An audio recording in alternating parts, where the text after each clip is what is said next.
The neighbor across the street was the one who called, not the family, not anyone inside the house. Denise Weatherly had lived at 114 Millbrook since 1994 and had watched that house go through 3 families and knew the rhythms of each one the way you know the rhythms of a house you've looked at for 30 years. Who walked what dog at what time, who left for work at what hour, whose lights came on in the night when the children were sick. What she saw at 6:40 in the evening on a September Thursday was not something she could name immediately, which was why she stayed at her window for 4 minutes before picking up the phone. The dog, a large mixed breed named Anchor, who had belonged to the Vasquez family for 6 years, was in the front yard. He was not supposed to be in the front yard. The Vasquezes had a fenced backyard, and he was always in the backyard or inside the house, never out front. The gate on the side of the house was latched. She could see it from across the street, so he had not come through the gate. He was sitting on the front walk, facing the house, and he was barking. Not the casual bark of a dog hearing another dog 3 streets over.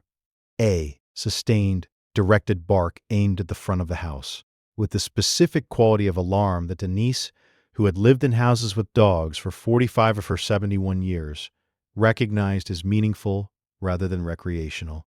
She watched for 4 minutes. The front door did not open. No lights changed inside. She picked up the phone. If you stay for stories about what animals sense before we do, you are in the right place. Subscribe so you do not miss the next one. She did not call 911 immediately. She called the Vasquez house first. The line rang 6 times and went to voicemail, which was unusual for a house with 2 children and a husband who worked from home. She called Valeria Vasquez's cell. Same result. She called 911. The officer who arrived 5 minutes later found Anchor still on the front walk and still barking. He did not know how the dog had gotten out front. He knocked on the front door. No answer. He went around the side of the house, through the gate that he confirmed was latched from inside. Anchor had somehow pushed through the fence at a gap in the back corner. The officer noted, a gap too small for most dogs and almost sufficient to prevent a determined one. He found Valeria Vasquez and her 2 children in the kitchen. Valeria was conscious but confused. Her 4-year-old daughter, Nina, was on the floor beside her, and her 8-year-old son, Mateo, was on the phone in the corner of the kitchen trying to figure out how to talk to 911.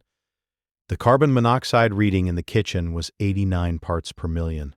The CO detector in the hallway had alarmed and then gone silent. The battery had failed at some point in the previous month, and the alarm had run down before anyone came to address it. Valeria had been in the kitchen since 3 in the afternoon. Mateo had come home from school at 4. Nina had been inside all day. Has your dog ever done something that made no sense until it was the only thing that made sense? Tell us in the comments. These stories deserve to be heard. The fire department's response team confirmed a failed heat exchanger in the furnace.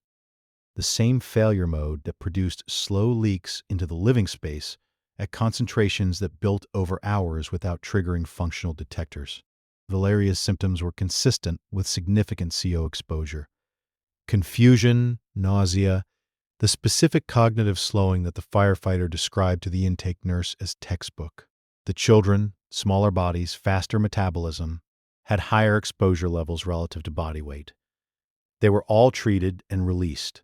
Valeria was observed for 12 hours. The children were assessed and cleared. The furnace was replaced. No one in the family could explain how Anchor had gotten out front. The gap in the fence, when the officer measured it, was 9.5 inches. Anchor was estimated at 60 pounds. 60-pound dogs do not pass through 9.5-inch gaps. And yet, every guardian deserves to be recognized, even the ones who never asked for anything in return. If stories like this matter to you, subscribe so you never miss the next one.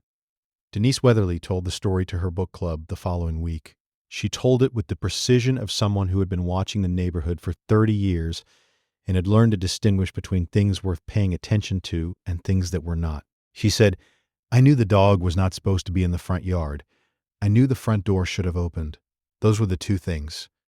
Someone at the book club asked her why she had not called sooner. She said, "I watched for 4 minutes because I was deciding. 4 minutes is not long. Someone else said, "It could have been." She said, "I know," but it was not. She thought about this sometimes in the weeks after, about the dog in the front yard barking at a house whose inhabitants could not come to the door, and about the 4 minutes she had spent watching before deciding to pick up the phone. She thought about the 10 seconds it had taken her to decide to call the family number first, instead of 911 directly. She thought about small gaps in fences that are not quite wide enough for a dog that has decided it is going through anyway.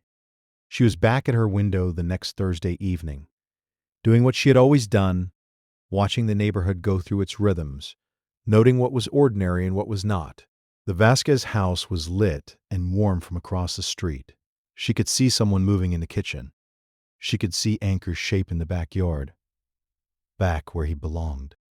She watched for a while. Then she closed the curtain and went to finish her book.